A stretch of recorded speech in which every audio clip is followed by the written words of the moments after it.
Innal hamdalillah nahmaduhu wa nasta'inuhu wa nastaghfiruh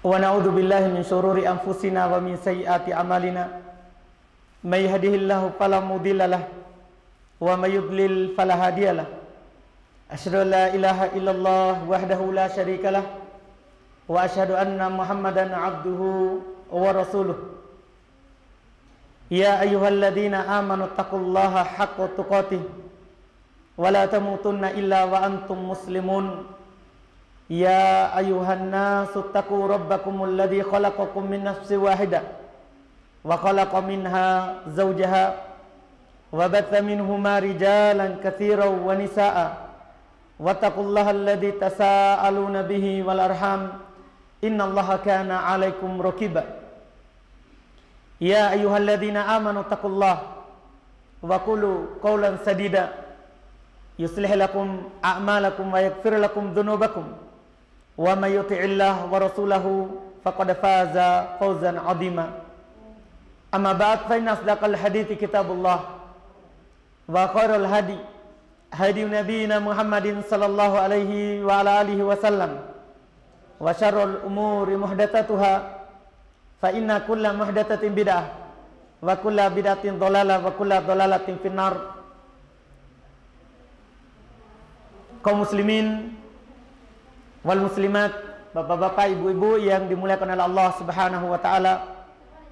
Alhamdulillah di siang hari ini kita bersyukur kepada Allah Subhanahu wa taala atas nikmatnya kita kembali dipertemukan oleh Allah di salah satu rumah Allah di sini di daerah ini. Semoga Allah Subhanahu wa taala selalu menurunkan berkahnya kepada kita semua. Tentunya ini adalah nikmat yang sangat besar kepada kita, pemberian Allah Subhanahu wa taala yang sangat mulia kepada kita tatkala Allah Subhanahu wa taala membukakan kebaikan untuk kita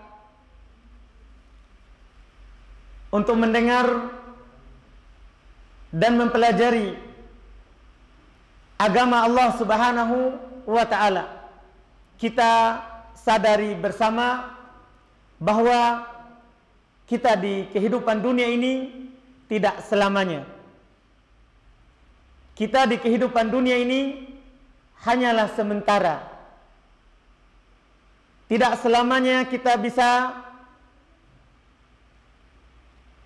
hidup dan menetap di negeri ini. Allah Subhanahu wa taala telah menetapkan untuk setiap dari kita, setiap dari hamba apakah muslim ataupun muslimah, ada hari, ada saat yang dia akan kembali kepada Allah Subhanahu wa taala.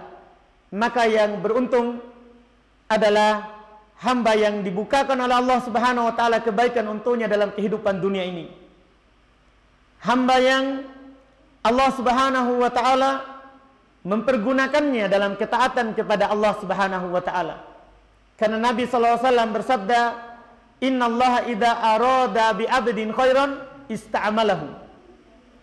Allah Subhanahu wa taala apabila menginginkan kepada kita kebaikan, apabila Allah menginginkan kepada kita kebaikan di kehidupan dunia ini dan kebaikan ketika kita kembali kepada Allah Subhanahu wa taala nanti di akhirat, kata Nabi, ista'malahu. Allah Subhanahu wa taala akan mempergunakan hamba tersebut. Ditanya oleh para sahabat, bagaimana itu? Hamba mempergunakan, Allah Subhanahu wa taala mempergunakan hambanya. Kata Nabi, ayyuwaffiqahu bi amalin soleh qabla mautihi. Itu Allah Subhanahu wa taala memberikan taufik, hidayah kepadanya untuk melakukan amalan soleh sebelum dia meninggal. Jadi ketika ada pintu kebaikan yang Allah Subhanahu wa taala bukakan untuk kita, kita bisa bermajelis taklim, kita bisa mendengarkan ceramah agama, kita bisa beribadah kepada Allah Subhanahu wa taala, maka itu adalah taufik dari Allah. Harus kita syukuri, harus kita rasakan dan berbahagia dengan nikmat tersebut ketika Allah Subhanahu wa taala membukakan pintu taufiknya kepada kita. Karena bisa saja hari ini adalah hari terakhir kita. Walaupun kita dalam kehidupan dunia ini tidak boleh mengharap mati. Tidak boleh kita mengharap dalam kehidupan ini semoga Allah cepat mewafatkan kita. Tidak boleh. Karena Nabi SAW melarang kita untuk mengharap mati. La yatamannayanna ahadukumul maut. Jangan sekali-sekali salah seorang dari kalian mengharap kematian. Tapi kan namanya kematian itu mau tidak mau kita pasti akan mengalaminya. Makanya yang beruntung adalah yang selalu Allah berikan taufik di dalam kehidupan dunia ini. Allah selalu menginginkan kepadanya kebaikan. Allah Subhanahu wa taala selalu menginginkan kepadanya kebaikan. Maka pada kesempatan ini kami mengingatkan untuk jamaah di Lembana ini, semoga Allah Subhanahu wa taala selalu menambah semangat kita dalam kebaikan.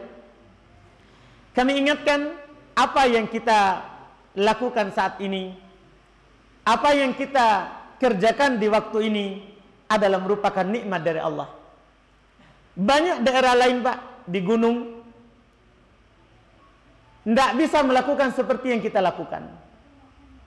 Apakah karena mereka sibuk dalam perkara dunia, atau karena memang tidak ada taufik dari Allah, tidak ada pintu yang dibukakan oleh Allah Subhanahu wa taala kepada mereka. Maka kita sebagai orang yang mendapatkan kebaikan ini adalah tentunya harus selalu bersyukur. Karena dengan kesyukuran terhadap nikmat, Allah Subhanahu wa taala akan menambah nikmat itu kepada kita. Allah berfirman, "Wa itta'adzana rabbukum la in syakartum la azidannakum wa la in kafartum inna adabi lasyadid."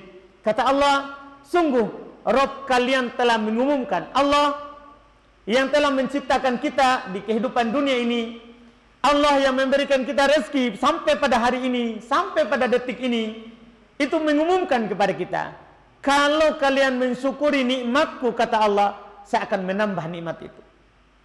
Kalau kita pintar bersyukur terhadap apa yang Allah Subhanahu wa taala berikan kepada kita, kita dapat kebaikan, hasil panen kita baik, usaha kita baik,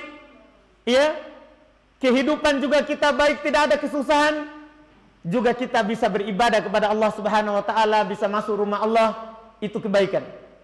Kata Allah, kalau kalian mensyukurinya, saya akan menambah nikmat itu. Hati-hati dari mengingkarinya. Banyak kebaikan yang Allah kasih, tapi seakan-akan tidak ada. Hati-hati. Karena Allah ancam, wala in kafartum inna adabi lasyadid. Kalau kalian ingkar, dapat nikmat, tapi biasa saja, seperti tidak dapat. Dapat kebaikan atau tidak, biasa saja. Kehidupannya biasa saja. Tidak ada perubahan dalam dirinya. Apakah terkait dengan penghambaannya kepada Allah Subhanahu wa taala atau yang lainnya dari kehidupannya. Ini hati-hati. Kata Allah, kalau kalian ingkar nikmat, maka sungguh siksaanku sangatlah pedih, kata Allah. Maka ini adalah hal yang selalu diingatkan. Hal yang selalu diingatkan. Kita harus selalu mensyukuri nikmat Allah Subhanahu wa taala yang diberikan kepada kita. Kemudian di kesempatan yang berbahagia ini, kita berencana dan semoga Allah membukakan untuk kita membahas sebuah pembahasan yang mudah-mudahan bisa jadi bekal kita dalam kehidupan dunia ini, yaitu sebuah pembahasan tentang di antara sebab yang membawa kita kepada surga Allah. Kita di kehidupan dunia ini, kami sudah isyaratkan di awal ceramah, tidak selamanya hidup. Di kehidupan dunia ini, kita pasti akan dikembalikan kepada Allah yang menciptakan kita. Tentunya harapan terbesar kita adalah masuk ke dalam surga Allah. Itu impian setiap hamba yang beriman. Itu adalah impian umat Nabi Muhammad SAW. Karena setiap dari umat Nabi itu pasti ingin masuk surga. Sampai kata Nabi SAW dalam hadits Abu Hurairah, kullu ummati yadkhulunal jannata illa man aba. Setiap umatku itu pasti mau masuk surga, kecuali yang enggan untuk memasukinya. Semua kita, tidak ada dari kita ini kalau ditanya satu-satu, apakah dari bapak-bapak, ibu-ibu yang ada di Lembana ini, kalau ditanya satu-satu, pasti tidak ada yang tidak mau masuk surga. Semuanya mau, karena itu cita-cita setiap manusia. Iya, oleh karena itu, karena semua orang ingin masuk ke dalam surga, Allah Subhanahu wa Ta'ala telah membukakan sebab-sebab untuk kita. Tinggal kita lakukan sebab itu, pasti kita akan diantarkan ke surga. Iya, yang tidak mau adalah yang tidak mau menempuh sebab itu. Yang tidak mau masuk surga adalah yang tidak mau menempuh sebab yang mengantarkannya kepada surga. Di dalam syariat Islam, kita sebagai hamba Allah yang memeluk agama Islam, Allah sudah jelaskan dalam Al-Quran. Demikian pula Nabi kita Muhammad SAW telah menjelaskan di dalam haditsnya sebab-sebab yang bisa membuat kita masuk ke dalam surga Allah Subhanahu wa Ta'ala. Banyak sekali sebab, namun di pertemuan ini kita akan menyebutkan hal-hal yang paling pokok dan paling penting saja, yang akan mengantarkan kita kepada surga Allah Subhanahu wa Ta'ala.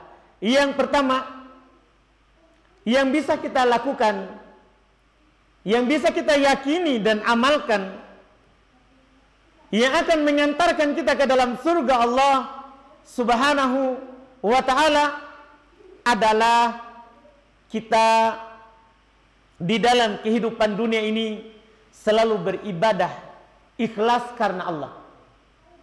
Kita sholat karena Allah, kita berpuasa karena Allah, kita berzakat karena Allah, bukan karena paksaan orang. Kita berinfak dan bersedekah mengharapkan apa yang ada di sisi Allah Subhanahu wa Ta'ala. Kalau kita mampu beribadah ikhlas hanya kepada Allah, maka pasti kita masuk surga bagaimanapun amalan kita, walaupun sedikit. Walaupun sedikit.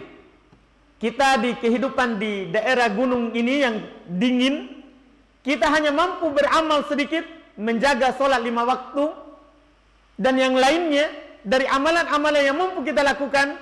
Tapi kalau kita ikhlaskan itu karena Allah, pasti kita akan masuk ke dalam surga. Di dalam hadits yang diriwayatkan oleh Al-Imam Al-Bukhari dan Imam Muslim dari Abu Hurairah radhiyallahu taala anhu, dari Ubadah bin Samit radhiyallahu taala anhu, Rasulullah sallallahu alaihi wasallam bersabda, "Man syahida an la ilaha illallah wahdahu la syarikalah wa anna Muhammadan abduhu wa rasuluh." Siapa yang bersyahadat, 2 kalimat syahadat, dia bilang la ilaha illallah, tidak ada yang berhak disembah kecuali Allah, la syarikalah, tidak ada sekutu baginya. Artinya dia ikhlas hanya untuk Allah saja.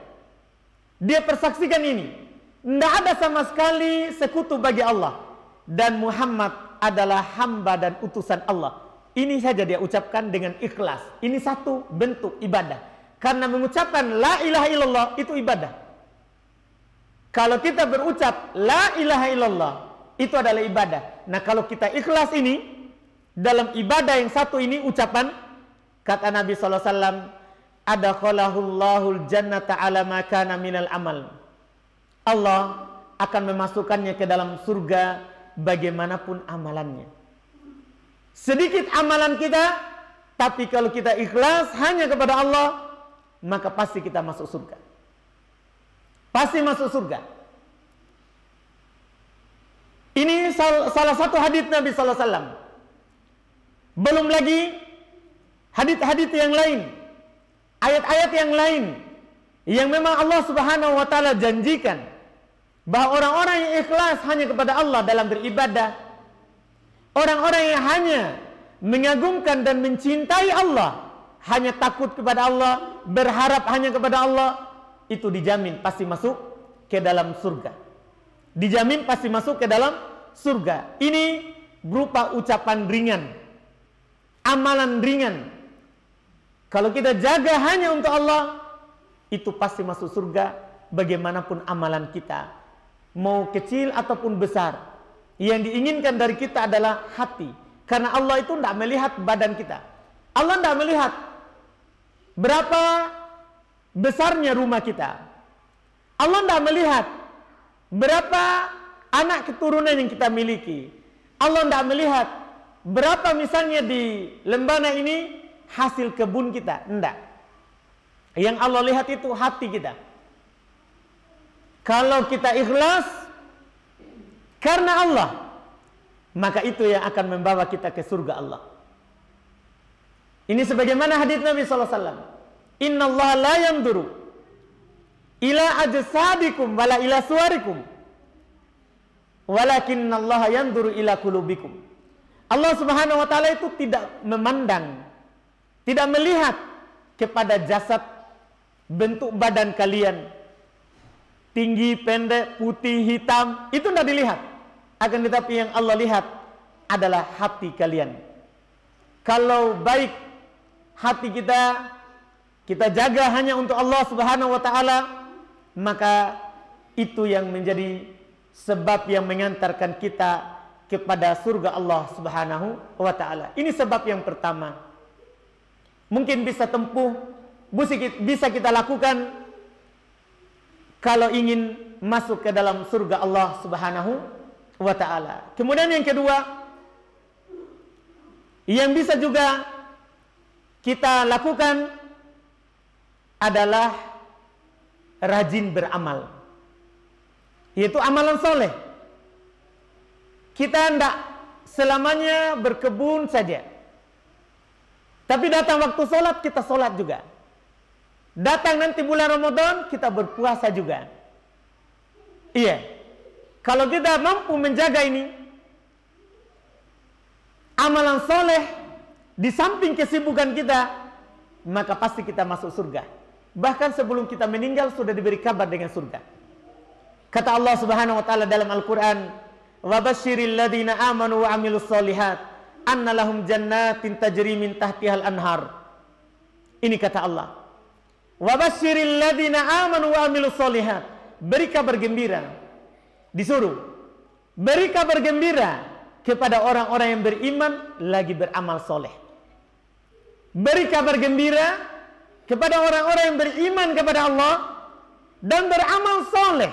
Dua, dia percaya apa yang ada di sisi Allah, kemudian dia beramal di atas keyakinannya itu. Kata Allah, beri kabar gembira mereka, anna lahum jannatin, bahwasanya bagi mereka surga-surga, tajri min tahtihal anhar, mengalir di bawahnya sungai-sungai. Demikian pula Nabi sallallahu alaihi wasallam berkata, beliau bersabda, "Man amana billahi wa bi rasulihi wa aqamas sholata wa shoma ramadan kana haqqan 'ala Allahi ayyudkhilahul jannah." Ini kata Nabi kita Muhammad sallallahu alaihi wasallam.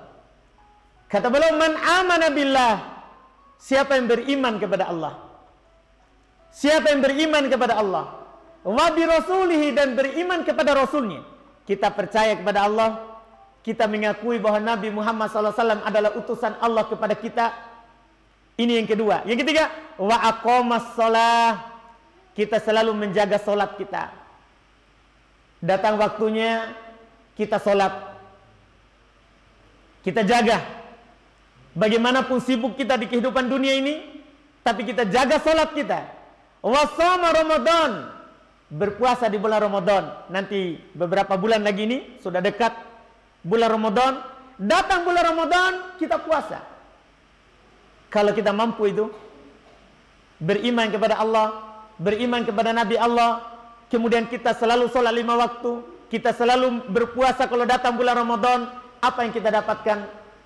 Kana haqqan 'alallahi ayyudkhilahul jannah. Maka wajib bagi Allah untuk memasukkannya ke dalam surga.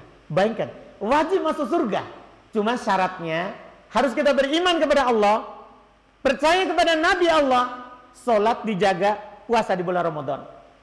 Adapun hanya beriman tanpa sholat, ya kita mengaku KTP kita Islam, tapi sibuk di kebun saja, urus wortel, urus kentang, urus pertanian, yang punya peternakan, urus peternakannya sibuk, tidak sholat. Ramadan datang, tidak puasa, alasannya kerja. Jangan harap masuk surga. Yang masuk surga itu orang yang beriman kepada Allah, beragama Islam, kemudian dia jaga sholatnya, dia puasa di bulan Ramadan. Ini wajib bagi Allah masukkan dia ke dalam surga. Pasti masuk ke dalam surga kalau kita mampu menjaga ini. Ini yang kedua. Yang bisa menjadi sebab kita masuk ke dalam surga Allah Subhanahu wa ta'ala. Kemudian yang ketiga, ini juga sangat penting untuk kita dalam kehidupan dunia ini. Kita akan masuk ke dalam surga Allah Subhanahu wa ta'ala kalau di dalam kehidupan ini kita selalu bertakwa kepada Allah. Kita akan dimasukkan oleh Allah Subhanahu wa ta'ala ke dalam surganya kalau kita mampu bertakwa kepada Allah Subhanahu wa ta'ala. Di dalam kehidupan dunia ini, di saat susah ataupun di saat senang, kita selalu mampu bertakwa kepada Allah Subhanahu wa ta'ala, maka pasti kita akan masuk ke dalam surga Allah Subhanahu wa ta'ala. Di dalam hadis yang diriwayatkan oleh Imam Ahmad rahimahullahu ta'ala dari sahabat Abu Hurairah radhiyallahu ta'ala anhu, Nabi pernah ditanya, Rasul kita, utusan Allah Subhanahu wa ta'ala kepada kita, beliau ditanya oleh para sahabat tentang amalan yang paling banyak memasukkan manusia ke dalam surga. Nabi SAW ditanya tentang amalan yang paling banyak memasukkan manusia ke dalam surga. Apa jawaban Nabi? Taqwallah wa husnul khuluq. Kamu selalu bertakwa kepada Allah dan berakhlak baik. Berakhlak dengan akhlak yang baik. Kalau kita jaga hubungan kita dengan Allah Subhanahu wa ta'ala, juga jaga hubungan kita dengan manusia, bertakwa kepada Allah dan berakhlak dengan akhlak yang baik, itu pasti kita akan masuk ke dalam surga. Nabi ditanya tentang hal tersebut. Apa amalan yang paling banyak manusia masuk ke dalam surga dengan sebabnya? Maka jawaban Nabi kita Muhammad SAW adalah taqwallah. Kamu selalu bertakwa kepada Allah Subhanahu wa ta'ala. Kapan kita selalu bertakwa kepada Allah Subhanahu wa ta'ala, maka kita pasti akan masuk ke dalam surga Allah Subhanahu wa ta'ala. Bahkan surga itu disiapkan untuk orang-orang yang bertakwa kepada Allah. Di dalam sebuah ayat di surah Ali Imran ayat 133 Allah katakan, wasari'u ila magfiratin min rabbikum wa jannatin arduhas samawati wal ard uiddat lil muttaqin. Ini kata Allah Subhanahu wa ta'ala, wasari'u ila magfiratin min rabbikum. Berlomba-lombalah, bersegeralah kalian kepada pengampunan dari Rabb kalian. Wa jannatin arduhas samawati wal ard, dan surga yang luasnya seluas langit dan bumi. Ini kita disuruh berlomba-lomba. Surga ini yang luasnya seluas langit dan bumi untuk siapa? Kata Allah, uiddat lil muttaqin. Itu disiapkan untuk orang-orang yang bertakwa. Kalau kita selalu menjaga perintah Allah, selalu meninggalkan larangan Allah, ini namanya bertakwa. Ada perintah Allah kita lakukan, ada larangan Allah kita tinggalkan, itu namanya bertakwa, maka pasti kita masuk surga. Bahkan surga memang disiapkan untuk orang yang seperti itu. Kata Allah, uiddat lil muttaqin. Surga itu disiapkan oleh Allah Subhanahu wa taala untuk orang-orang yang bertakwa. Untuk orang-orang yang bertakwa. Ini diantara sebab yang bisa kita lakukan dan bisa kita jalankan di kehidupan dunia ini. Kemudian berikutnya, ini juga yang kita ingin singgung di pertemuan ini, di antara sebab kita masuk surga dan dimudahkan oleh Allah masuk ke dalam surga, kalau kita mau belajar agama. Kalau kita mau belajar agama Allah Subhanahu wa ta'ala. Bahkan keluarnya kita dari rumah kita hari ini, dingin-dingin seperti ini, kalau kita ikhlas karena Allah, itu menjadi sebab dimudahkan surga. Kata Nabi SAW dalam sebuah hadis, man salaka tariqan yaltamisu fihi ilman sahalallahu lahu bihi tariqan ilal jannah. Ini perhatikan hadis yang sangat mulia ini. Kata beliau, man salaka tariqan, siapa menempuh sebuah perjalanan yang yaltamisu fihi ilman, yang dia ingin mendengarkan ilmu. Dia keluar dari rumahnya, dia datang dari rumahnya, ingin taklim, ingin kajian. Itu yang dia inginkan, bukan yang lain.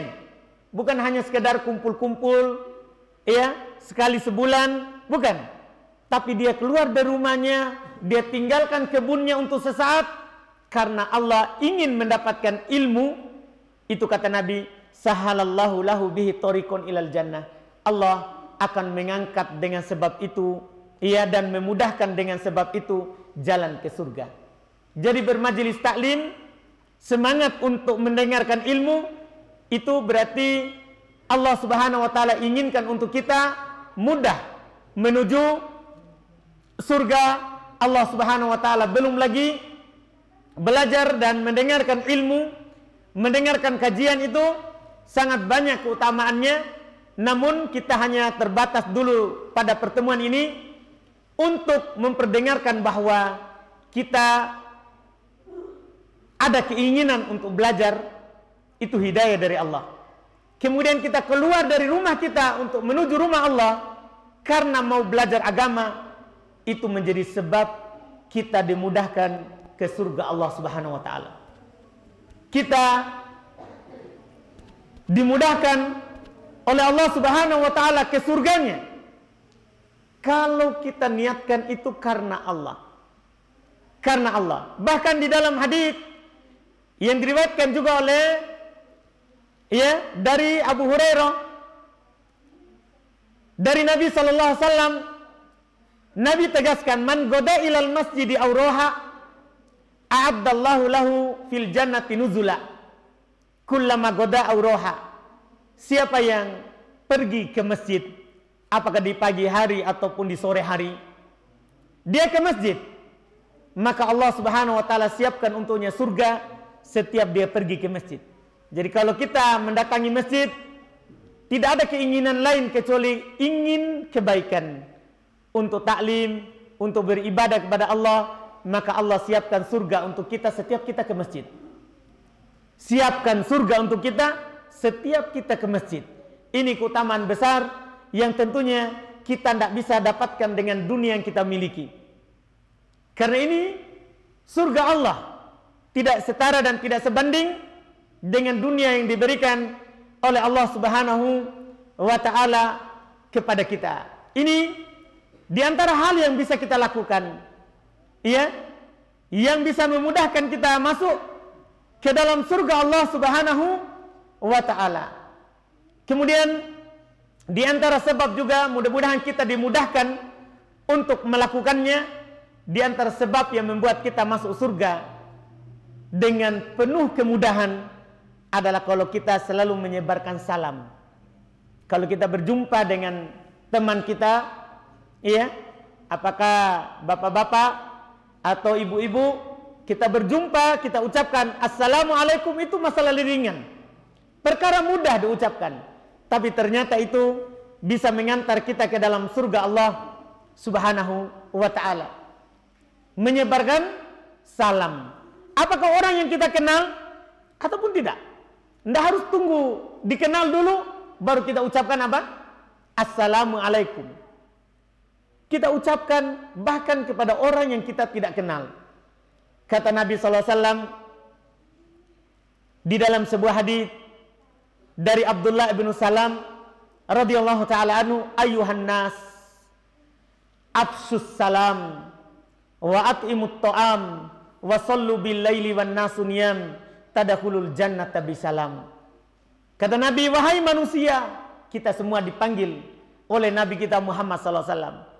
Wahai sekalian manusia, sebarkanlah salam, beri makan, salatlah di malam hari dalam keadaan orang-orang tidur. Salat malam maksudnya. Orang-orang lagi tidur, salat. Lakukan salat malam, salat tahajud.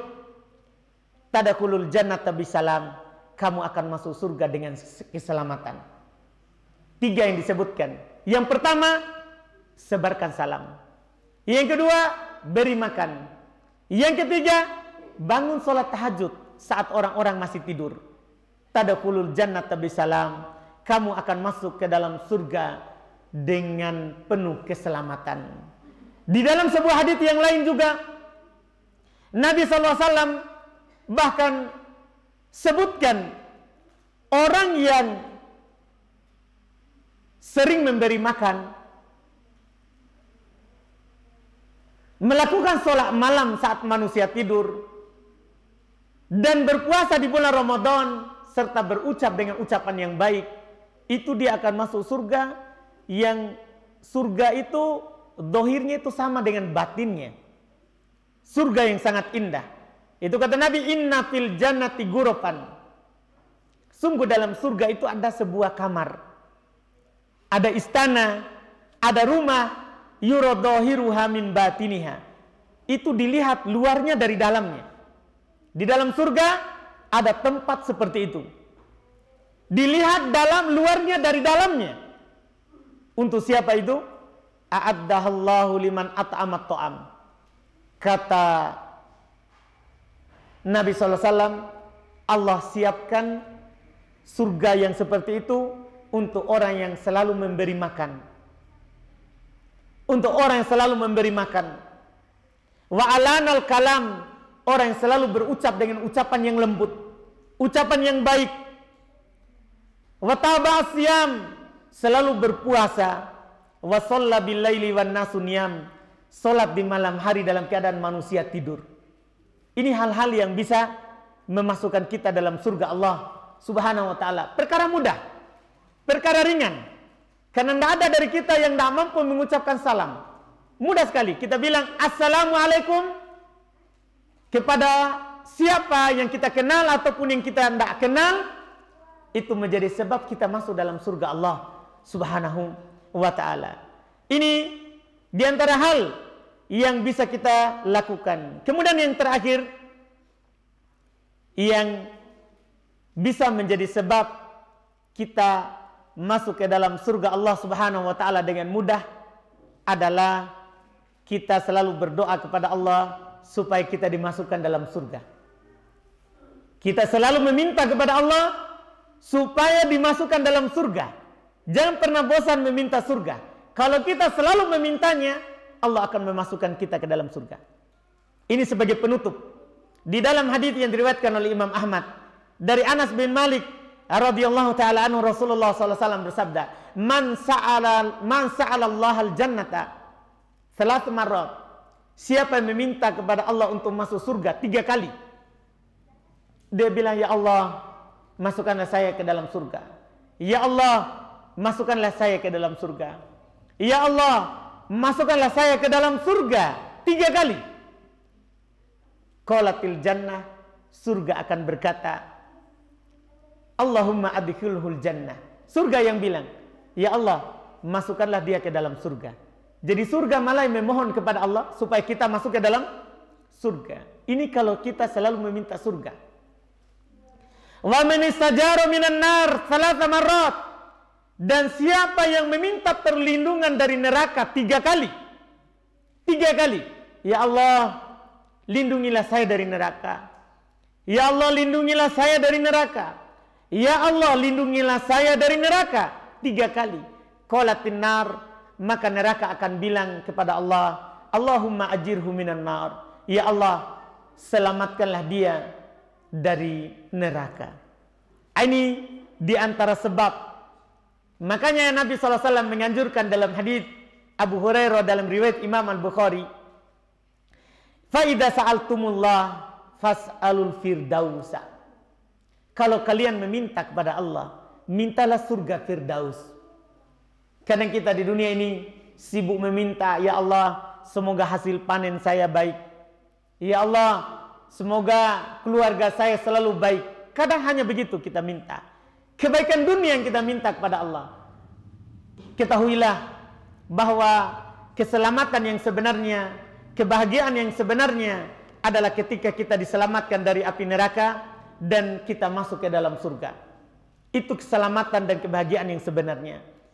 Allah Subhanahu wa taala berfirman, kullu nafsin dha'iqatul maut wa innama tuwaffawna ujurakum yaumal qiyamah faman zuhziha 'anil nari wa udkhilal jannah faqad faz wa mal hayatud dunya illa mata'ul gurur. Kata Allah, setiap jiwa itu pasti akan mati. Saya yang ceramah di hadapan kita sekarang ini, bapak-bapak sekalian, saudaraku sekalian, ya, ibu-ibu, semuanya itu pasti akan meninggal.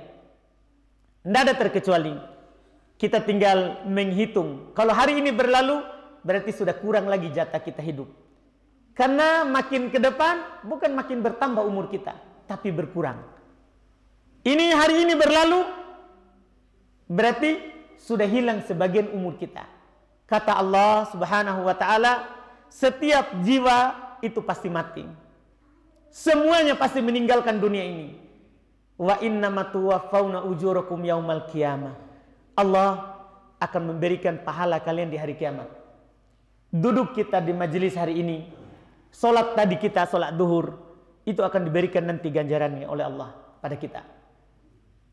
Akan diberikan oleh Allah Subhanahu wa ta'ala di hari kiamat. Kemudian Allah tegaskan, faman zuhziha 'anin nar wa udkhilal jannah.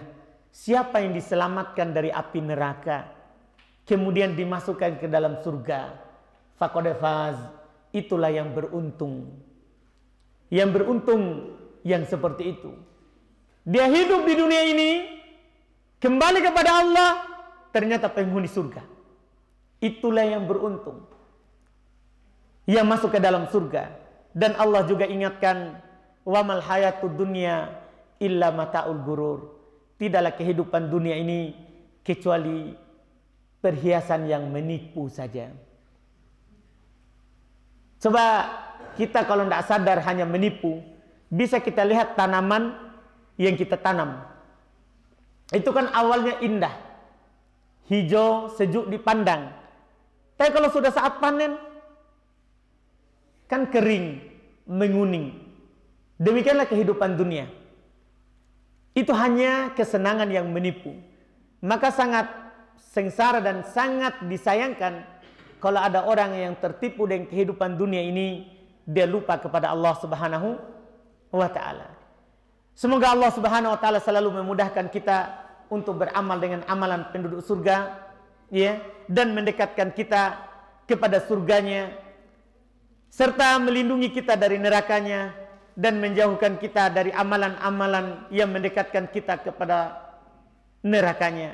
Allahumma adkhilnal jannah, Allahumma adkhilnal jannah, Allahumma adkhilnal jannah wa ajirna minan nar, wa ajirna minan nar, wa ajirna minan nar birahmatika ya arhamar rahimin. Alhamdulillah, kalau ada pertanyaan silakan kita ajukan. Semoga apa yang kita ambil di hari ini ada manfaatnya untuk kita. Wallahu ta'ala a'lam. Silakan.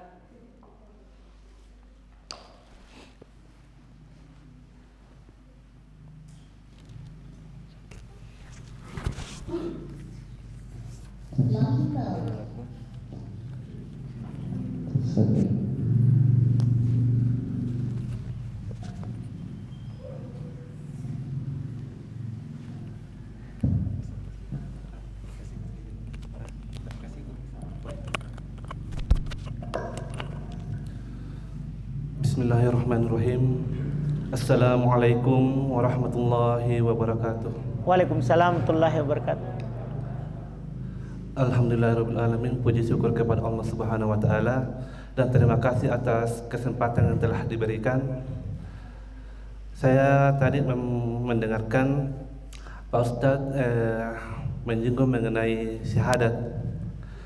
Yang ingin saya tanyakan, saya membaca sebuah ayat dari surah Al-A'raf ayat 172 yang mengatakan, wa iz akadza rabbuka min bani adama min zuhurihim dzurriyyatahum wa ashhadahum ala anfusihim alastu birabbikum qalu bala syahidna an taqulu yaumal al-qiyamati inna kunna an hadza ghafilin, yang artinya, dan ingatlah ketika Tuhanmu mengeluarkan dari sulbi atau tulang belakang anak cucu Adam keturunan mereka, dan Allah mengambil kesaksian terhadap roh mereka seraya berfirman, bukankah aku ini Tuhanmu?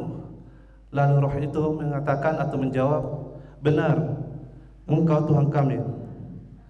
Yang artian setelahnya mungkin tidak usah saya anukan karena saya tidak hafal baik. Yang ingin saya tanyakan mengenai syahadat, itu kan merupakan kesaksian bahwa tiada Tuhan selain Allah Subhanahu wa Ta'ala, dan dikatakan dalam ayat tadi bahwa Allah pun mengambil kesaksian dari roh anak cucu Adam. Yang ingin saya tanyakan, setiap manusia pasti memiliki roh, entah itu dari Nabi Adam alaihissalam hingga manusia-manusia di zaman sekarang hingga akhir zaman setelahnya. Maka yang ingin saya tanyakan lagi, apakah roh manusia itu adalah yang pertama mengucapkan syahadat atau bersaksi kepada Allah Subhanahu wa Ta'ala? Sekian, assalamualaikum warahmatullahi wabarakatuh. Masya Allah. Iya, alhamdulillah kita sudah dengarkan pertanyaan dari saudara kita terkait dengan ayat dalam surat Al-A'raf tadi Pak ya, ayat 170. Jadi 172. Iya. Pertanyaannya, kalau kita melihat konteks ayat, berarti kan kita sudah bersaksi di dalam perut ibu kita bahwa Allah adalah Rob kita. Adalah Rob kita.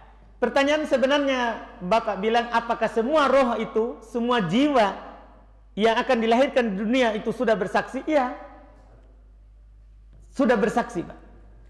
Iya, makanya Nabi SAW bersabda, kita harus kompromikan dengan hadits Nabi supaya lebih jelas. Jadi semua kita sebelum lahir di dunia ini sudah bersaksi bahwa Allah Rob kita. Allah pencipta, pengatur, penguasa yang menghidupkan, yang mematikan kita, yang mengatur rezeki kita, yang mengatur rezeki kita. Sudah kita saksikan itu. Makanya kata Nabi, kullu mauludin yulad alal fitrah. Itulah tadi fitrah Pak. Setiap anak itu dilahirkan di atas fitrah. Fitrah itu tadi Pak, di atas penciptaan, pengakuan bahwa Allah adalah Rob kita. Semua kita, bahkan orang musyrikin, orang-orang menyembah selain Allah, kalau ditanya siapa pencipta, pengaturmu, dia pasti jawab Allah. Karena itu adalah apa? Fitrah manusia. Dia dicipta di atas hal itu. Dia dicipta di atas hal itu.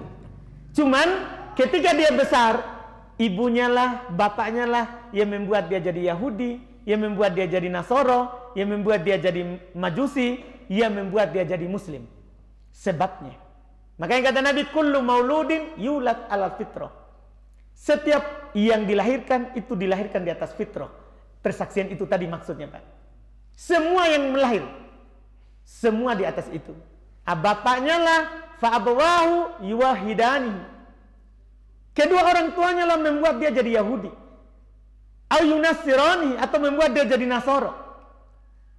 Makanya karena orang tuanya membuat dia jadi Yahudi, Nasoro, ketika dia masuk Islam harus bersyahadat lagi. Karena dia sudah keluar dari apa?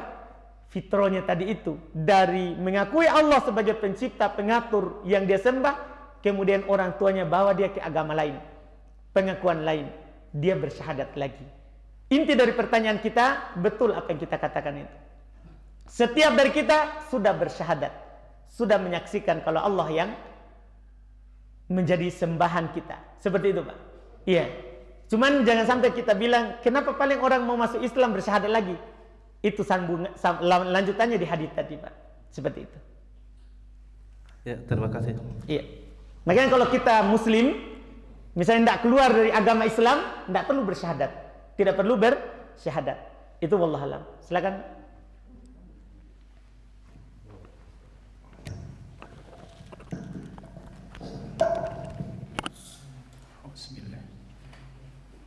Assalamualaikum warahmatullahi wabarakatuh. Waalaikumsalam warahmatullahi wabarakatuh. Hamdan wa syukurillah, amma ba'd. Pak Ustaz, yang ingin saya tanyakan di sini, Pak Ustaz tadi menyinggung masalah ikhlas di dalam beribadah. Terus yang ingin saya tanyakan Pak Ustaz, bagaimana caranya kita? Apakah memang ada trik-trik tertentu untuk melaksanakan sesuatu, apakah beribadah kepada Allah Subhanahu wa taala, sehingga kita bisa merasakan bahwa saya ini sudah ikhlas beribadah kepada Allah Subhanahu wa taala, atau ikhlas bersedekah atau seumpamanya. Dan yang kedua Pak Ustaz, yang ingin saya tanyakan lagi untuk sementara mungkin masalah sholat. Kebetulan saya biasa dalam perjalanan di hutan umpamanya, terus waktu itu masuk waktu sholat, namun pada waktu itu hujan, terus kita tidak memakai pakaian yang selayaknya untuk kita pakai untuk sholat. Apakah tetap kita akan melaksanakan pada waktu itu, pada waktu yang ditentukan, masuk waktu zuhur umpamanya, atau ada cara-cara lain untuk melaksanakan itu, Pak Ustaz? Mungkin cuma itu untuk sebentar, Pak Ustaz. Terima kasih dan saya ucapkan Assalamualaikum warahmatullahi wabarakatuh. Waalaikumsalam warahmatullahi wabarakatuh. Masya Allah. Jadi pertanyaan pertama, apa atau kapan kita dikatakan ikhlas? Iya. Kalau ditanya bagaimana cara supaya ikhlas, ya tentunya kita banyak hal yang dianjurkan oleh Nabi supaya kita bisa ikhlas. Di antara hal yang kita lakukan supaya kita ikhlas, kita lakukan amalan itu seakan-akan itu amalan terakhir kita. Kalau kita tadi sholat duhur, seakan-akan ini sholat duhur ini bisa saja sholat terakhir. Sebentar bisa saja asar kita tidak sholat. Itu supaya kita ikhlas. Atau selalu menghadirkan bahwa Allah selalu melihat kita. Itu supaya ikhlas. Nah, sekarang pertanyaan Bapak kita, bagaimana atau kapan kita baru dikatakan ikhlas? Iya. Yaitu kalau kita beramal hanya mengharapkan pahala dari Allah. Tidak mengharapkan supaya orang bilang pujian, atau tidak mengharapkan supaya dilihat, tidak. Memang kita beramal tidak peduli lagi orang. Kalau kita beramal karena itu namanya ikhlas. Itu namanya ikhlas. Tidak ada manusia yang kita pikirkan dalam beramal. Bahkan tidak ada dunia yang kita pikirkan dalam beramal. Memang kita beramal karena ingin melihat wajah Allah di surga. Kita beramal ingin melihat wajah Allah di surga. Itu namanya ciri kalau dan tanda kalau kita apa? Ikhlas. Tidak mengharapkan pujian atau didengar atau disebut oleh orang. Itu Pak. Wallahualam. Kemudian pertanyaan yang kedua. Jadi ada kasus Bapak ke hutan. Qadarullah naik gunung. Ternyata hujan dan masuk waktu. Masuk waktu. Apakah kita langsung sholat? Atau kita tunggu pulang dulu, dapat pakaian yang bagus atau tidak? Pertama Pak, Nabi SAW katakan, waju'ilat liyal ardu masjidah wa tahura. Ini hal yang pertama dulu. Kata Nabi, dijadikan untukku dan untuk umatnya bumi ini sebagai masjid dan untuk bersuci. Makanya kalau kita tidak dapat air, cukup kita tepuk tanah, tayamum. Kalau ada air, berwudu. Dan dijadikan ini bumi tempat sholat.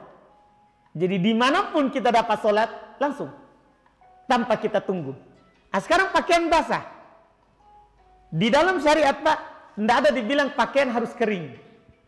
Tidak ada. Syariat cuma mengatur bahwa seorang kalau sholat harus menutup aurat. Dan aurat laki-laki itu dari pusar sampai ke lutut. Kalau sudah tertutup ini walaupun basah, itu sudah tertutup, sah sholat. Dan ada sesuatu di pakaian atas. Walaupun tidak ada baju, bahkan boleh kita taruh sarung di atasnya. Karena Nabi bilang, menjelaskan hal tersebut bahwa kita tidak boleh sholat kalau tidak ada sesuatu di punggung. Di punggung. Artinya ini sebenarnya kan ini tertutup seperti orang umroh. Di bawah pakai sarung, dari pusar sampai ke lutut tertutup. Di atas ini bisa hanya ada pakaian yang ditutupkan seperti ini. Tidak harus baju. Apalagi ada bajunya. Ada bajunya. Jadi intinya yang penting tertutup aurat. Kita sudah wajib sholat. Kalau tidak mampu sama sekali, sholat di atas keadaannya. Allah maafkan. Allah subhanahu wa ta'ala maafkan. Iya, sholat di atas apa? Keadaannya. Yaitu semampu kita. Kata Allah, fattaqullaha mastata'tum. Bertakwalah kepada Allah semampu kalian.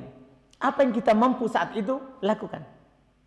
Lakukan. Tidak perlu kita tunggu pulang dulu, atau cari dulu pakaian yang layak. Apa yang kita mampu, lakukan.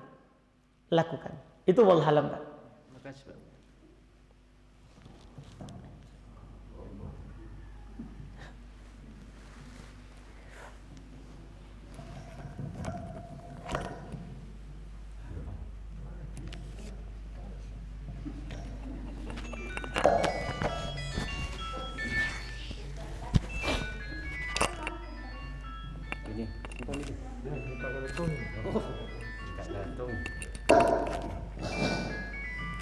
Terima kasih Ustaz atas waktu yang diberikan kepada saya.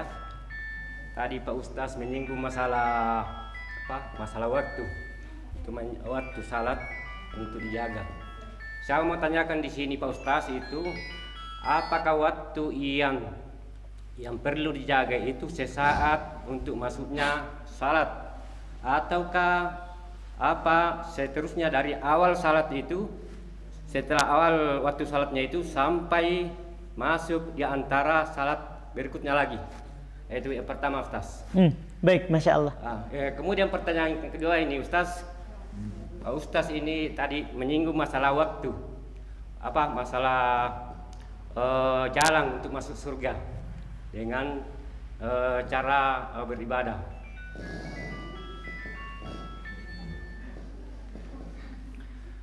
Saya ini Ustaz artinya dilahirkan di daerah petani dan dibesarkan di daerah petani sampai saya sekarang seperti ini.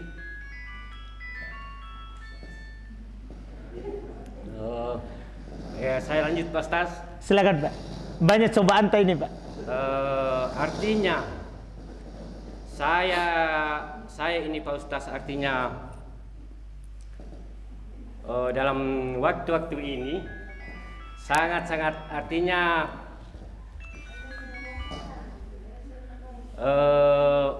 mengalami seperti waktu sekarang ini. Yang saya mau tanyakan Pak Ustaz, apakah itu dalam bentuk usaha saya ini sebagai petani berniat untuk menafkahi saya punya keluarga dan bentuk di dalam bertani, di dalam artinya di tengah-tengah kerasnya hujan itu, dan berniat untuk menanam tanaman yang bisa menghasilkan dan bisa menafkahi dalam keluarga saya. Apakah itu bentuk pekerjaan saya itu Ustaz, pelaksanaan saya itu termasuk juga ibadah? Terima kasih Ustaz, itu saja. Masya Allah. Baik, sampai saya lupa pertanyaan pertama Pak. Pertanyaan pertama Ustaz begini. Iya. Karena banyak cobaan tadi. Ya, masalah waktu. Baik. Apakah itu waktu yang perlu dijaga itu apakah sesaat waktu salat saja atau waktu setelah salat dan setelahnya salat? Masya Allah, betul. Baik, Pak. Salat berikutnya. Baik. Jadi beliau bertanya ini waktu salat, apakah kita wajib jaga dari awal waktu sampai akhir waktu atau cukup di awal saja? Enggak, Pak. Maksudnya yang dimaksud dengan menjaga tadi salat yaitu kita melakukan pada waktunya. Kapan kita sudah lakukan, gugur kewajiban. Artinya tidak perlu kita jaga sampai tunggu asar, jaga sampai masuk berikutnya, baru kita dianggap menjaga. Tidak. Jaga waktu itu maksudnya, masuk waktu, kita lakukan ibadah, itu sudah menjaga waktu. Kan Nabi pernah ditanya oleh sahabat Abdullah bin Mas'ud, amalan apakah yang paling utama, yang paling dicintai oleh Allah? Beliau bilang, as-salatu fi waktiha. Kamu sholat pada waktunya. Jadi kapan kita waktu sholat kita sholat, itu sudah utama. Itu sudah menjaga waktu. Tidak harus kita jaga dari maghrib sampai isya. Tunggu. Walaupun ada keutamaannya. Kalau kita tidak punya pekerjaan lain, tidak ada kesibukan, kita tunggu sholat ke sholat berikutnya, itu kita pahalanya seperti dalam sholat. Walaupun kita lagi duduk-duduk. Kalau kita tunggu. Tapi kalau kita sudah sholat di waktunya, sudah dianggap menjaga waktu. Sudah dianggap menjaga waktu. Itu untuk pertanyaan pertama. Pertanyaan yang kedua, katanya Bapak sebagai petani di sini, lahir sebagai petani dan sampai sekarang ini juga sebagai petani. Sekarang belum bekerja. Perkara dunia bercocok tanam, ya tanaman di sini, apakah bisa bernilai ibadah? Bernilai kalau kita niatkan karena Allah. Kita tanam ini supaya kita tidak minta-minta kepada manusia. Kita tanam ini supaya kita kasih makan anak istri. Itu ibadah, Pak. Karena satu suap yang kita masukkan ke mulut istri itu sedekah. Itu satu suap, Pak. Apalagi 1 kilo wortel. Jangan juga dikasih masuk semua, Pak. Maksudnya, Pak, ya kita kasih istri itu sedekah. Kalau kita niatkan untuk itu, dapat. Karena amalan itu, Pak, tergantung niatnya. Kata Nabi SAW, innamal amalu binniyat. Amalan itu tergantung pada niatnya. Kalau kita niatkan untuk ibadah, ibadah. Kalau tidak, tidak. Kita tanam misalnya supaya saya kuat ibadah, bisa saya makan, bisa saya pakai, jual, supaya bisa beribadah kepada Allah. Ya, misalnya kita tanam untuk tabung naik haji, dapat semua ibadah haji. Walaupun kita nanti tidak sampai melakukan, itu untuk sudah 1 poin pahalanya. Sudah 1 poin pahalanya. Intinya kalau kita niatkan karena Allah, pasti kita dapat pahala dari Allah Subhanahu wa Ta'ala. Seperti itu, Pak. Allah Allah. Sedikit lagi, Ustaz. Silakan. Mungkin yang memakai komen nikah.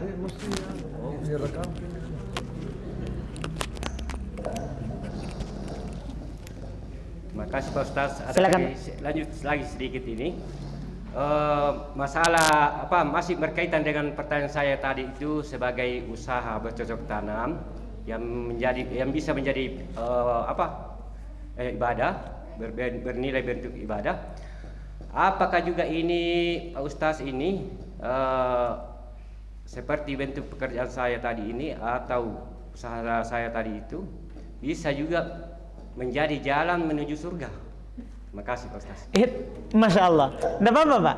Jadi kalau kita mau bertanya banyak tidak apa-apa, Pak. Karena saya datang untuk kita tanya.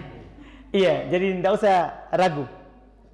Apakah ini usaha Bapak ini tadi itu bisa jalan menjadi jalan untuk surga? Kan begitu. Kita kan sudah katakan, kalau itu bernilai ibadah, Pak, pasti surga. Kalau nilainya ibadah, surga. Makanya Nabi contohkan ketika belum menyebutkan hadits innamal amalu binniyat. Amalan itu tergantung pada niatnya. Nabi contohkan 1 ibadah, Pak, ibadah hijrah, yaitu meninggalkan dosa kepada ketaatan. Itu namanya hijrah. Nabi bilang, faman kanat hijratuhu ilallahi wa rasulihi fa hijratuhu ilallahi wa rasulihi.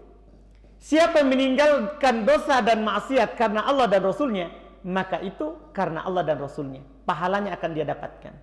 Tapi setelahnya dicontohkan, kalau niatnya lain, siapa yang hijrahnya lid dunya yusibuha, karena sekedar dunia saja Pak. Jadi kita bercocok tanam mau kaya, kita bercocok tanam mau kaya saja, tidak ada niat untuk Allah. Au imra'atin yang kihuha, dia kerja keras karena ada perempuan yang ingin dia nikahi, maka fahijratuhu ila ma hajar ilai, maka hijrahnya kepada apa yang dia niatkan. Artinya kalau kita niatkan hanya sekedar dunia, dunia. Kalau kita niatkan untuk wanita, wanita saja. Jadi tergantung niat kita. Kalau kita niatkan untuk ibadah, ibadah. Itu akan menjadi hal yang menjadi sebab kita masuk ke dalam surga Allah Subhanahu wa ta'ala. Seperti itu Pak. Wallahualam. Masih ada Pak? Masih ada Pak. Iya. Silakan Pak. Katakan lagi. Yang berarti semuanya ikhlas untuk kita ini Pak. Terima kasih Ustaz itu. Tadi ada disinggung masalah apa namanya salat itu. Di dalam salat itu Pak Ustaz, yang artinya itu yang khusyuk itu bentuknya atau modelnya yang bagaimana? Apakah yang khusyuk itu ketika kita mengangkat takbiran itu mengingat Allah, atau dalam situ artinya selain itu? Iya, Masya Allah. Ya. Baik. Terima kasih. Ada pertanyaan lagi? Kapan kita dikatakan khusyuk dalam sholat? Apa ketika kita takbir mengingat Allah? Atau gimana? Atau kan biasa itu Pak Ustaz, artinya kadang-kadang biasa itu ada terlintas sebatas ingatan kita selain artinya tanpa kebohong ataukah betul. Selainnya. Kadang kita sholat yang kita ingat wortel tadi di kebun. Iya, baik. Masya Allah. Iya. Jadi kapan kita khusyuk? Intinya kita khusyuk itu Pak, ya kita sholat memang hanya karena Allah. Seakan-akan engkau melihat Allah atau Allah melihatmu. Itu sholat yang khusyuk itu Pak. Kita sholat seakan-akan melihat Allah. Kalau kita sholat ini betul-betul hanya Allah yang kita niatkan pahala itu. Tidak ada yang lain kita pikirkan. Atau kalau tidak mampu, karena jarang orang mampu seperti itu Pak. Karena itu tingkat tertinggi dalam agama kita. Kalau tidak mampu, kita lakukan karena ini Allah melihat saya. Itu khusyuk namanya Pak. Jadi kita takbir Allahu Akbar, kita angkat tangan karena Allah lihat. Itu namanya apa? Khusyuk. Masalah pikiran tidak bisa diangkat Pak. Karena syaitan kalau adzan dikumandangkan, syaitan lari sambil kentut. Kalau selesai datang lagi, dia ingatkan kepada orang sholat, ingat inimu, ingat itumu. Pokoknya dalam sholat Pak, kita ingat semua, biar gunungnya orang kita ingat dalam sholat, karena syaitan datang. Jadi agak sulit memang, tapi kita berusaha. Kita yakin kalau kita sholat itu karena melihat Allah atau Allah melihat kita. Itu kita khusyuk. Wallahualam Pak. Masih ada Pak?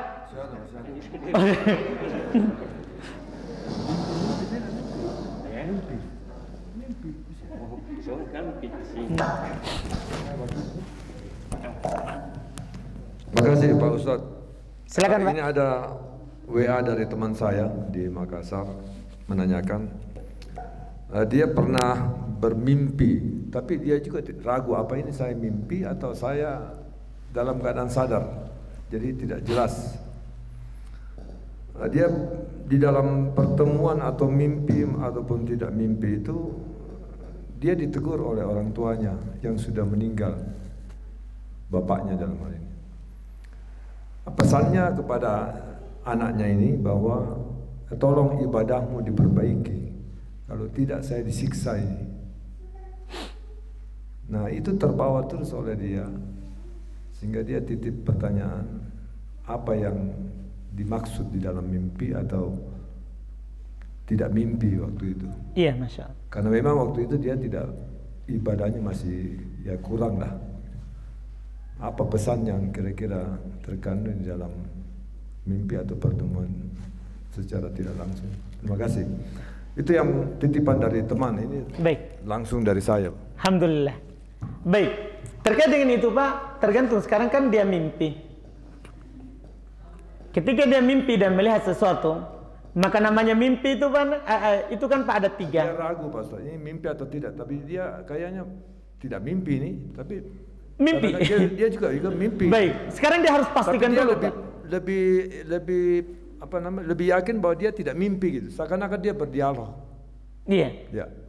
Namanya kalau dia gini Pak, kejadiannya kapan gitu. Kalau dia kejadiannya lagi tidur, ya pasti mimpi. Tidak tidur dia. Tidak tidur. Wah, agak sulit juga itu Pak. Iya. Kira-kira pesan apa yang? Iya. Intinya kalau dia sebenarnya kalau mimpi, maka kita akan bahas dari 3 sisi dulu dari mimpinya. Kalau seandainya mimpi, karena mimpi itu ada 3. Ada mimpi dari Allah, ada mimpi dari syaitan, ada mimpi hanya bunga tidur saja. Karena sebelum tidur kita memikirkan sesuatu, terbawa mimpi. Kalau kita berbicara mimpi dari syaitan itu kalau kita tidak baca dzikir tidur, tidak baca ayat kursi, langsung tidur saja. Ini kalau mimpi dari syaitan, maka ini tidak kita anggap, itu hanya was-was dari syaitan. Yang kedua, kita sudah baca doa dzikir tidur, paling sedikit kita baca ayat kursi sebelum tidur. Ini kan tidak didekati oleh syaitan sampai subuh dalam hadits Nabi. Nah kalau dia mimpi, maka mimpi dari Allah. Nah, kalau begitu kejadiannya berarti ini tadi bisa saja teguran dari Allah untuknya. Perbaiki hidayah, perbaiki ibadah kepada Allah, dekatkan diri kepada Allah Subhanahu Wa Taala. Sebenarnya ini kalau mimpi.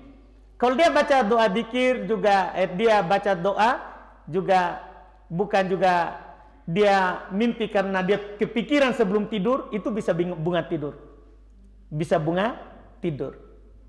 Seperti itu Pak. Karena orang tuanya mengatakan kalau kamu tidak bagus ibadahmu, saya disiksa gitu. Dia terngiang-ngiang terus ini. Baik, jadi dilihat nanti kalau itu adalah mimpinya. Kalau bukan mimpi, kan hanya ilham Pak. Ilham itu tidak semua orang dapat ilham langsung dari Allah Subhanahu Wa Taala. Ya biasanya untuk kita sekarang ini setelah Nabi kita meninggal tidak ada lagi yang namanya wahyu. Yang tersisa adalah hanya ru'yah solihah, mimpi yang baik. Jadi makanya saya pastikan dulu tadi ini mimpi atau sadar. Karena tidak tersisa lagi bagi kita kecuali mimpi saja. Kalau kita diinginkan oleh Allah Subhanahu Wa Taala kebaikan untuk kita, biasanya dikasih lewat mimpi. Dikasih lewat mimpi. Wallahu a'lam. Ya, saya sambung lagi karena ini penasaran, ini ada lagi masuk nih. Silakan. Katakanlah itu mimpi dari Allah gitu. Yang dia inginkan ini apa makna mimpinya sehubungan dengan meninggalnya orang tuanya, dan ini orang tuanya berpesan kepada anak ini, perbaiki ibadahmu, kalau tidak saya disiksa ini nanti. Iya. Kira-kira apa maknanya itu? Maknanya bisa saja ada hubungannya dengan orang tuanya dulu. Kan biasanya orang tua tidak mendidik anaknya dengan baik, bisa menjadi sebab dia disiksa. Dia telantarkan anaknya. Itu kan bisa menjadi sebab orang tuanya disiksa. Jadi bisa saja seperti itu Pak. Nah, ketika anak ini dia mimpi seperti itu, anaknya baik, orang tuanya jadinya apa? Dapat kebaikan. Karena ketika seorang meninggal itu Pak, terputus seluruh amalan. Seorang meninggalkan dunia ini, tidak ada lagi amalan berguna. Kecuali 3. Sedekah jariah, sedekah yang terus mengalir setelah kita meninggal. Yang kedua, ilmu yang bermanfaat setelah kita meninggal. Kita udah meninggal tapi ilmu itu masih orang ajarkan. Kemudian yang terakhir, ini. Waladun solehun yada'ulah. Anak soleh yang mendoakannya. Ini mengalir pahalanya di orang tuanya. Itu pesan mungkin yang bisa dipetik dari hal tersebut Pak. Wallahualam. Baik Pak Ustaz, terima kasih. Ini dari saya Pak. Assalamualaikum warahmatullahi wabarakatuh. Waalaikumsalam. Tadi disinggung masalah sebab masuknya surga. Jadi ini berbunga-bunga ini kelihatannya, kedengarannya di telinga kita semua. Mungkin saya mewakili saudara saya di sini. Indahnya begitu, mudahnya begitu masuk surga, seakan-akan. Karena ada beberapa poin saja yang Pak Ustaz katakan kalau begini kita masuk surga, kalau begini ada beberapa poin. Padahal seingat saya pernah membaca satu hadis bahwa seluruh manusia tanpa kecuali itu pasti masuk neraka. Masuk surga? Pasti masuk neraka, dicuci dulu gitu. Kalau saya tidak salah, saya pernah berdiskusi sama. Baik, iya, baik terus Pak. Artinya sebelum masuk surga itu pasti masuk neraka. Baik terus. Kecuali mungkin yang tidak menyembah kepada Allah selain Allah itu kekal. Ya. Jadi kita semua itu pasti masuk neraka karena kita punya dosa. Paling tidak barangkali pengertian saya di sana dicuci dulu, dibersihkan dulu. Apalagi Nabi sudah menjanjikan, insya Allah umat Nabi SAW itu pasti memang masuk surga. Tidak langsung ya, jadi memang harus dicuci. Sama saya kira kita punya pakaian itu logikanya ini. Kalau kita mau bersih ya pasti dicuci dulu. Nah, sama dengan kita sebagai manusia. Itu yang pertama. Yang kedua, tadi sama sekali tidak disinggung sebab-sebab masuknya surga dengan membaca ayat suci Al-Quran. Kalamillahi. Nah, saya kira ini paling penting. Apakah membaca Al-Quran itu juga menyebabkan salah satu sebab utama? Karena itu juga akan membawakan satu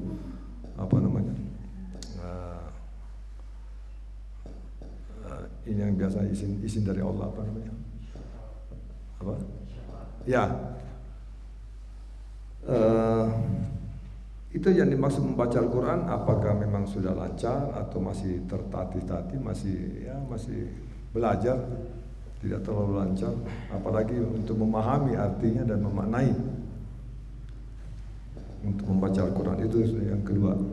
Yang ketiga, bagaimana caranya kita benar-benar mencintai Allah, bisa mendekatkan diri kepada Allah. Karena tadi disinggung masalah mencintai. Yang keempat, daripada satu-satu tadi seperti Pak Arban, ini langsung aja 4. Sebenarnya ada 11 ini, tapi saya nanti bagi-bagi dulu. Yang keempat, tadi disinggung masalah nikmat Allah Subhanahu wa taala kepada kita semua. Atau mungkin hidayah lah. Apakah hidayah itu datangnya dari Allah, memberikan kepada siapa yang dikehendaki oleh Allah, atau kita yang menjemput nikmat hidayah itu? Terima kasih Pak sementara. Masya Allah. Assalamualaikum warahmatullahi wabarakatuh. Masya Allah, banyak poin yang ditanyakan. Iya. Sampai saya lupa Pak, yang pertama satu-satu ulang dulu Pak. Iya. Supaya saya tidak salah jawab. Jadi pertanyaan Bapak yang pertama tadi. Ya, saya sudah lupa juga ini. Jawab. Iya. Jadi yang pertama masuk surganya. Iya. Sekarang kan diantara yang diingat. Artinya masuk neraka dulu, dicuci dulu. Iya itu berat sekali. Jadi saya berpikir keras tadi Pak. Dari mana ini pernyataan datang? Jadi kalau ada yang menyatakan bahwa setiap kita ini pasti masuk neraka, itu agak sulit Pak. Karena bertentangan dengan hadis. Karena Nabi SAW ketika beliau dinaikkan ke langit, itu beliau sudah melihat umatnya yang sangat banyak. Diberi berita kepada Nabi kita Muhammad SAW bahwa ada dari umat Nabi Muhammad SAW masuk surga tanpa adab, tanpa hisab. 70.000. Dari 70.000 ini masing-masingnya mengambil lagi orang sebagai syafaat dari dia. Tanpa adab, tanpa hisab. Berarti kan tanpa melalui neraka. Jadi agak ini. Kemudian Nabi sebutkan sifatnya yang masuk surga tanpa adab, tanpa hisab itu Pak. Humul ladina la yastarqun. Pertama ciri-ciri mereka yang tidak pernah meminta diruqyah. Tahu ruqyah? Berobat dengan dibacakan Al-Quran padanya. Ciri orang masuk surga tanpa adab, tanpa hisab, dia tidak minta diruqyah. Tidak minta diruqyah. Ini golongan tadi itu. Kemudian yang kedua, yang disebutkan oleh Nabi SAW, wala yaktawun. Dia tidak berobat dengan besi panas. Ada penyakit yang menimpanya, dia tidak berobat dengan besi panas. yang kedua, sifatnya, cirinya. Yang ketiga, mereka adalah wala yatatayyarun, tidak melakukan tatoyur, tahayul. Apa bahasa kita di sini? Pamali. Lihat mau pergi bertanam, tapi lewat orang gila depan. Oh, tidak jadi. Tidak berhasil tanaman ini. Itu namanya tatoyur. Pamali ya? Baik. Iya. Orang yang masuk surga tanpa adab, tanpa hisab, tidak pemali begitu. Tidak meyakini hal yang seperti itu. Semua kebaikan ataupun keburukan itu dari Allah. Iya. Dari Allah. Jadi ini yang keberapa cirinya itu? 3. Yang keempat, wa ala rabbihim yatawakkalun. Mereka selalu bertawakal kepada Rabbnya. Ini kan masuk surga tanpa adab, tanpa hisab. Tanpa masuk neraka. Tanpa masuk neraka. Jadi kalau ada pernyataan bahwa kita semua ini pasti masuk neraka dulu, dicuci dosa baru masuk, ini bertentangan dengan hadis Nabi. Makanya ini pernyataan keliru. Yang benarnya itu Pak, yang itu setiap orang yang berdosa meninggal di atasnya selain dosa syirik, kalau meninggal di atas dosa itu belum sempat bertobat, maka dia dibawa kehendak Allah. Kalau Allah kehendaki akan diampuni langsung masuk surga. Kalau Allah kehendaki Allah tidak ampuni tapi dicuci dulu di neraka baru masuk surga pada akhirnya. Yang itu Pak, yang itu yang dimaksud. Yang meninggal dalam keadaan dia berdosa tapi belum sempat apa? Bertobat. Itu yang nanti dia dibawa kehendak Allah. Yang itu Pak, bukan yang mutlak seperti itu. Itu yang benarnya wallahu alam Pak. Kemudian yang kedua, ya, orang yang membaca Al-Quran. Tadi tidak disebutkan. Tentunya, Masya Allah saya tidak sebutkan karena memang itu sangat jelas sebenarnya karena banyak sekali hadis. Bahwa Al-Quran nanti akan datang di hari kiamat memberikan syafaat terhadap orang yang pernah membaca Al-Quran. Iya. Sekarang yang membacanya itu harus mahir atau bagaimana? Harus mahir atau bagaimana? Tidak harus mahir, semuanya dapat pahala tergantung. Semuanya dapat. Kata Nabi SAW, al-mahir bil Quran ma'as safaratil kiramil bararah. Orang yang lancar baca Quran itu bersama yang mulia, orang-orang yang mulia, bersama para malaikat Allah Subhanahu wa taala. Itu yang mahir, keutamaannya kalau lancar. Tapi kalau tidak lancar, kata Nabi SAW, walladhi yaqra'uhu wa huwa yashukku alaih lahu ajruhu marrotain. Orang yang membacanya dalam keadaan berat baginya untuk mengucapkan huruf, maka baginya pahala 2 kali lipat. Tetap dapat 2 pahala dari Allah Subhanahu wa taala. Yang jelas setiap satu huruf yang kita baca dari Al-Quran itu dapat 10 pahala. Kita dapat satu huruf, baca satu huruf dalam Al-Quran, itu kita dapat 10 pahala. Dan alif lam mim itu bukan satu huruf itu Pak. Alif lam mim itu bukan satu huruf tapi 3. Jadi kalau kita baca saja alif lam mim itu sudah dapat 30 pahala. Sudah dapat 30 pahala. Itu wallahu alam Pak. Wallahu alam. Alhamdulillah. Baik, kalau masih ada terakhir Pak ya. Oh baik. Apa tadi Pak? Bagaimana mencintai Allah gitu. Bagaimana kita mencintai Allah? Mencintai Allah, yaitu dengan mengikuti Rasulnya. Bagaimana cara kita mencintai Allah? Ini pertanyaan bagus. Yaitu mengikuti nabinya. Kalau kita tidak berbuat kecuali dengan apa yang dibuat oleh Nabi, kita sholat seperti sholat Nabi, itu namanya cara mencintai Allah. Karena ada dalam Al-Quran, Allah Subhanahu wa taala berfirman, "Qul in kuntum tuhibbunallaha fattabi'uni." Katakanlah, kalau kalian mencintai Allah, ikuti saya, kata Nabi. Jadi kalau ada orang yang mengaku cinta Allah tapi tidak ikut Nabi, tidak bisa. Ciri atau cara mencintai Allah adalah ikut Nabi. Itu yang dikatakan oleh Allah. Maksudnya semua yang kita mampu. Ada yang diperintah oleh Nabi kita lakukan semampu kita, ada yang dilarang oleh Nabi kita tinggalkan. Itu namanya ciri kalau kita cinta kepada Allah Subhanahu wa taala. Seperti itu, Pak.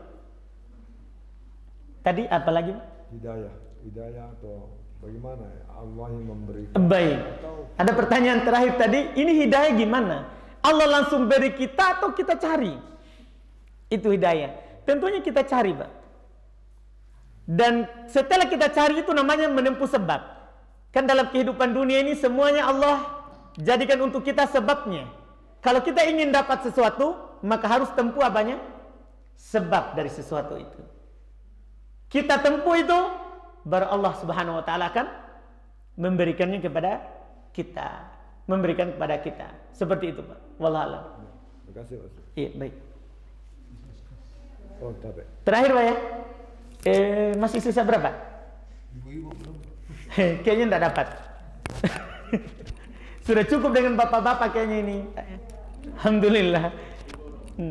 Karena diborong sama bapak yang di pojok. Saya kira tadi Pak kita tidur. Makanya saya heran kenapa dia tahu ceramah ini. Iya. Baik, Pak. Alhamdulillah. Bismillahirrahmanirrahim. Assalamualaikum warahmatullahi wabarakatuh. Waalaikumsalam warahmatullahi wabarakatuh. Yang saya ingin tanya ke Ustaz mengenai mimpi. Pada suatu saat saya pernah bermimpi, Ustaz. Pada suatu saat itu, dalam 1 bulan itu, saya mengalami, Ustaz, bermimpi masalah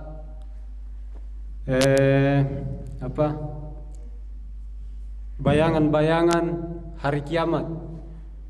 Dan terakhir, Ustaz, saya bermimpi pada malam Jumat. Pada suatu saat itu saya bermimpi masalah hari kiamat. Jadi hari terakhir itu pas kejadian longsornya Gunung Bawah Karaing. Jadi saya ingin menanya ke Ustaz, apakah dari makna mimpi saya ini, Ustaz? Sekian, assalamualaikum warahmatullahi wabarakatuh. Masya Allah. Jadi belum bermimpi melihat seperti itu, apakah maknanya? Terus terang, Pak, saya sebenarnya tidak terlalu tahu dari tafsir mimpi. Jangan sampai dibuka. Saya cuma dapat punya ilmu bahwa namanya mimpi itu ada 3. Adapun apa tafsir dari setiap mimpi sebenarnya saya tidak ahli, Pak. Jadi yang kita tanyakan ini kita mimpi begitu, apa maknanya saya tidak terlalu tahu, Pak. Baik. Karena Ustaz, sebelumnya itu Ustaz, kurang lebih 10 tahun Ustaz, saya sering melalaikan ibadah, khususnya salat. Kadangkala dilaksanakan salat duhur, biasa salat asar tidak dilaksanakan. Ya, masih bolong-bolong, Ustaz. Bahkan Al-Quran, ya kurang lebih 10 tahun tidak pernah sama sekali menyentuh Al-Quran. Jadi setelah itu, Ustaz, saya mengalami mimpi-mimpi bayangan hari-hari kiamat, Ustaz. Alhamdulillah, mulai pada saat itu saya masalah ibadah yang mulai saya laksanakan 5 kali sehari semalam dengan Al-Quran. Alhamdulillah mulai saya sentuh. Jadi akhirnya, Ustaz, sampai saat sekarang ini, ya alhamdulillah saya bisa baca Al-Quran lagi. Alhamdulillah. Assalamualaikum warahmatullahi wabarakatuh. Waalaikumsalam warahmatullahi wabarakatuh.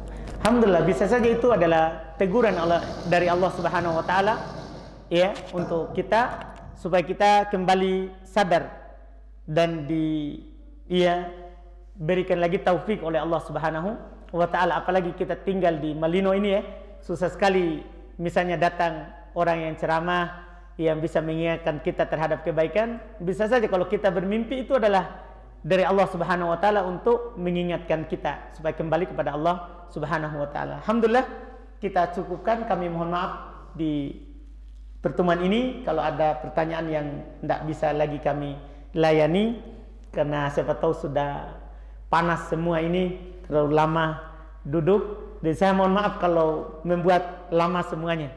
Tapi alhamdulillah banyak sekali kebaikan yang bisa kita ambil dari banyak pertanyaan tadi. Masya Allah, semoga itu bisa mewakili untuk yang belum sempat dilayani. Semua yang benarnya dari yang kami sampaikan tadi itu dari Allah semata, dan yang kurang itu dari kami sendiri dan dari syaitan. Subhanakallahumma hamdik, asyhadu an la ilaha illa anta astaghfiruka wa atubu ilaik. Assalamualaikum warahmatullahi wabarakatuh. Waalaikumsalam.